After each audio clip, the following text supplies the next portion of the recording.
जनता पे इस चीज़ को थोपना गलत बात है। आप आस्था का विषय है, सबके लिए मान सम्मान का विषय है, सबको चाहिए, सब लोग उसके लिए उत्सुक है, सब लोग चाहता है कि हाँ राम मंदिर बने।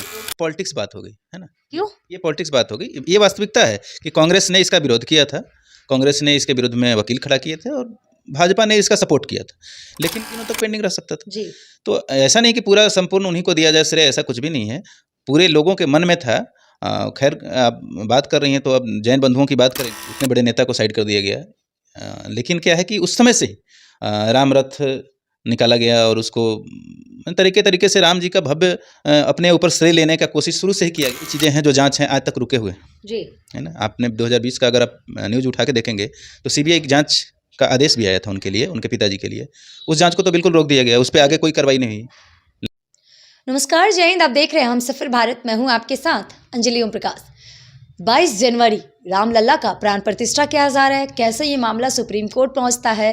कुछ लोगों का ये दावा है कि भाजपा जो है वो राम मंदिर पे राजनीति कर रहा है और 22 जनवरी को भव्य प्राण प्रतिष्ठा किया जा रहा है, जिसमें देश के तमाम बड़े बड़े हस्तियां आएंगे। कुछ लोगों को न्योता दिया गया है, कुछ लोगों को नहीं दिया गया है। ऐसे में हमारे साथ मृत्युंजय सिंह जी है, जो भारतीय जन जागरण पार्टी से है। इनका क्या कुछ कहना है राम मंदिर को लेकर। क्या सच में भाजपा अपनी रोटी राजनीति की जो है वो राम मंदिर पे सेक रही है या नहीं सेक रही है? कैसे है सर? बहुत बढ़िया। देखिए, आप जो बोल रही हैं वास्तविकता भी यही है। 24 का चुनाव सामने है और बीजेपी इस चीज़ का फ़ायदा उठाना चाह रही है। ऐसे तो भक्ति जो है आस्था का विषय है, राम मंदिर बना है, सबके लिए गौरव की बात है। लेकिन पार्टियों की जो राजनीतिक मंशा है उस चीज़ से उनको बाहर आना चाहिए। पूरे जनता पे इस चीज़ को थोपना गलत बात है। अब आस्था का विषय है, सबके लिए मान सम्मान का विषय है, सबको चाहिए, सब लोग उसके लिए उत्सुक है, सब लोग चाहता है कि हाँ राम मंदिर बने और बनकर तैयार हो भी गया है और कोर्ट से इसका निर्णय आया है, ना कि किसी पार्टी विशेष से निर्णय आया है इसका। मतलब लोगों का तो यही मानना है कि इसको मोदी सरकार ने बनवाई है, मोदी जी ने बनवाई है और मोदी है तो मुमकिन और गारंटी भी है। ये तो पॉलिटिक्स बात हो गई है ना। क्यों? ये पॉलिटिक्स बात हो गई। ये वास्तविकता है कि कांग्रेस ने इसका विरोध किया था, कांग्रेस ने इसके विरुद्ध में वकील खड़ा किए थे और भाजपा ने इसका सपोर्ट किया था, लेकिन निर्णय तो जो आया है वो कोर्ट से आया है। अच्छा, मतलब कि इसमें भाजपा सरकार की कोई भी उसमें नीति नहीं है। उसकी भूमिका बस इतनी सी है कि उसने आगे बढ़ चढ़ के इसमें भूमिका निभाई। इसके अलावा ऐसा नहीं है कि अगर कोर्ट ने मना कर दिया होता, कोर्ट ने डिसीजन नहीं दिया होता तो अभी और भी कुछ दिनों तक पेंडिंग रह सकता था जी। तो ऐसा नहीं कि पूरा संपूर्ण उन्हीं को दिया जाए श्रेय, ऐसा कुछ भी नहीं है, पूरे लोगों के मन में था। खैर आप बात कर रही हैं तो अब जैन बंधुओं की बात करेंगे तो जैन बंधुओं ने उसके लिए फ्री में वकालत की है, तो सबसे बड़ा श्रेय तो उनको देना चाहिए जी। बीजेपी ने फ्री में कोई वकील तो खड़ा नहीं किया, तो बीजेपी का संपूर्ण श्रेय नहीं है, लेकिन थोड़ा बहुत श्रेय उसको इसलिए मिल जा रहा है क्योंकि शुरू से ही उन्होंने राम को अपना मुद्दा बनाया है। शुरू से ही भाजपा वालों ने राम जी को अपना मुद्दा बनाया चुनाव का। हाँ, आप जब से देखेंगे, आप जब से जनसंघ था जी, बीजेपी सबसे शुरू में जनसंघ के नाम से होती थी और उसके बाद अटल आडवाणी जी जब आए, हालांकि आडवाणी जी को तो साइड कर दिया गया, उतने बड़े नेता को साइड कर दिया गया, लेकिन क्या है कि उस समय से राम रथ निकाला गया और उसको तरीके से राम जी का भव्य अपने ऊपर श्रेय लेने का कोशिश शुरू से ही किया गया। ऐसे कुछ उनके बीजेपी के नेताओं ने उसमें अहम भूमिका भी निभाई थी, जैसे आडवाणी जी का नाम आता है इसमें, उमा भारती जी का नाम आता है, लेकिन खास करके मोदी जी का नाम आता है, ऐसा कुछ भी नहीं है। अच्छा एक बात बताइए, आप भी पहले कहीं ना कहीं चिराग जी के पार्टी में थे। चिराग जी अभी जाकर बीजेपी में मिल चुके हैं, तो उन्होंने तमाम लोगों को निमंत्रण दिया हुआ है राम मंदिर के आने के लिए, तो क्या आपको भी निमंत्रण मिला है? देखिए, बीजेपी का एक सिद्धांत जो है वो कुछ अलग है। आप देखेंगे जो उन पे बहुत सारी चीज़ें हैं जो जांच हैं आज तक रुके हुए जी, है ना। आपने 2020 का अगर आप न्यूज़ उठा के देखेंगे तो सीबीआई की जांच का आदेश भी आया था उनके लिए, उनके पिताजी के लिए। उस जांच को तो बिल्कुल रोक दिया गया, उस पर आगे कोई कार्रवाई नहीं हुई।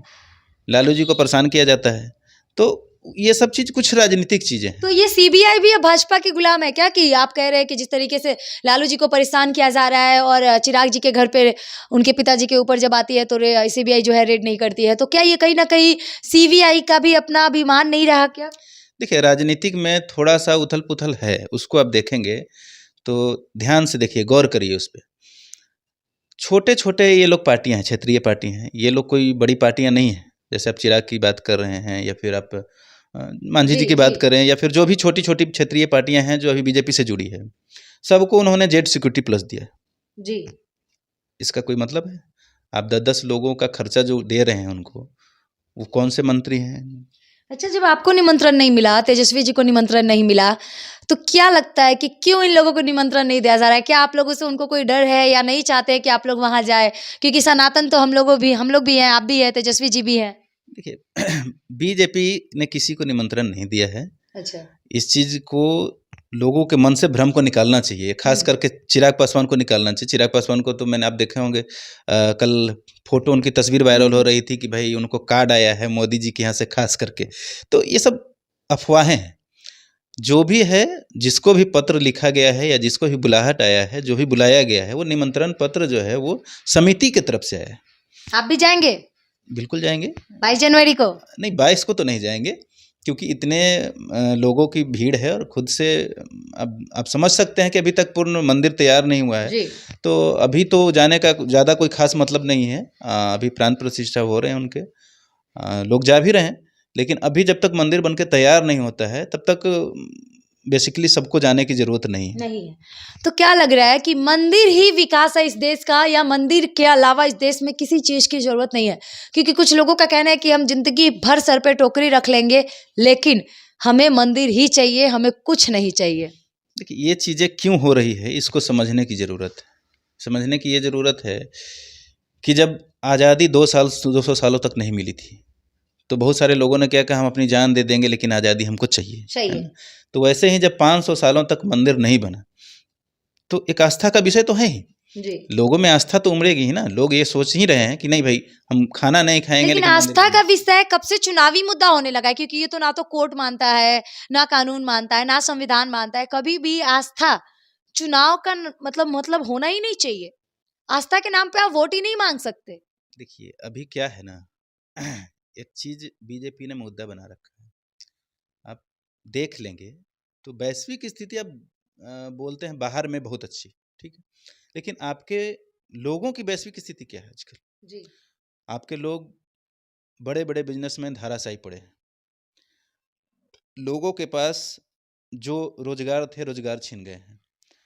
इतनी ज़्यादा दिक्कतें आ रही हैं लोगों को, इस पे किसी का ध्यान नहीं है। छोटी-छोटी चीज़ों को इतना बड़ा करके दिखाया जाता है। आप जैसे देखें इंदिरा गांधी का आवास मिलता था, इंदिरा गांधी के नाम पे। इन्होंने आए तो कहा नहीं भैया प्रधानमंत्री का आवास है। चीज़ें वही है और मिलता भी वैसे ही है जैसे पहले मिलता था। पहले भी आधे बनते थे, आधे घर से लगा के लोग बनाते थे, आज भी वही हो रहा है। आज भी पहले आप 10,000 20,000 दे देंगे फिर आपको सेंक्शन होंगे वो। राशन का बात करें तो राशन के लिए भी वही सिस्टम है जो पहले से चला आ रहा है। ऐसा नहीं कि कोई नया शुरू हुआ है, ऐसा कुछ भी नहीं है। तो भूल भुलैया बनाने का कोशिश किया जा रहा है। हाँ ठीक है, कुछ धार्मिक भावनाओं को भड़का के आ, अपना रोटी सेकने के चक्कर में राजनीतिक दल हैं और कुछ लोग उसी में हनुमान बने चलते हैं। तो वो चीज़ें तो चलेगी, उसको तो जनता को समझना चाहिए कि ठीक है, बाकी सारी आस्थाएं ठीक है। अब बहुत सारी चीज़ें हैं। अच्छा, मोदी जी ने 9 साल में कितने अच्छे काम किए कि फिर से उनको तीसरी बार आना चाहिए? देखिए मोदी जी ने अच्छे काम किए नहीं किए ये मायने ही नहीं रखता, जी। क्योंकि मोदी जी ने जो किया है मोदी जी का खुद का नहीं किया हुआ है। अच्छा। मोदी जी एक पटल हैं, एक फेस वैल्यू है। अच्छा, फेस वैल्यू है। जो संचालन होता है वो पूरी पार्टी मिलके करती है, ठीक है? अब मोदी जी को इसलिए लोग फेस वैल्यू मानता है क्योंकि यहाँ पे 80% लोग जो हैं, 70% लोग जो हैं हिंदू आते हैं, धार्मिक हैं और उन्होंने अपना फेस वैल्यू धार्मिक बनाया। इसके कारण से लोगों का भावना जो है उनसे ज़्यादा जुड़ा हुआ है और कुछ चीज़ें ऐसी हुई है जैसे अभी आप बात करेंगे काशी विश्वनाथ की, बात करेंगे आपको वृंदावन यहाँ अयोध्या राम द्वारका की, द्वारका। अयोध्या की, वृंदावन की, तो इन सब चीज़ों में जो थोड़ा-सा बहुत जो धार्मिक परिवर्तन आया है, इसकी वजह से लोगों ने उनको अपना नायक बनाया है और बाकी चीज़ें जो है वो ज़्यादा कुछ ख़ास नहीं चल रही हैं, ज़्यादा कुछ ख़ास नहीं है, ज़्यादा जनता खुश नहीं है। जनता भी अंदर से समझती है इस बात को, लेकिन अब एक बात कहते हैं, एक देहात में कहावत है कि जहाँ पेड़ नहीं होता वहाँ रेंड़ जो होता है वो अच्छा माना जाता है ना? तो अब पहले की सरकारों ने जो नहीं किया, तो थोड़ा-सा भी करने वाले को लोगों ने सर पे चढ़ा रखा है। अच्छा मान ली। तो ऐसा नहीं है, इनसे भी अच्छा करने वाले जब आ जाएँगे, तो फिर इन्हें भी हटना पड़ेगा।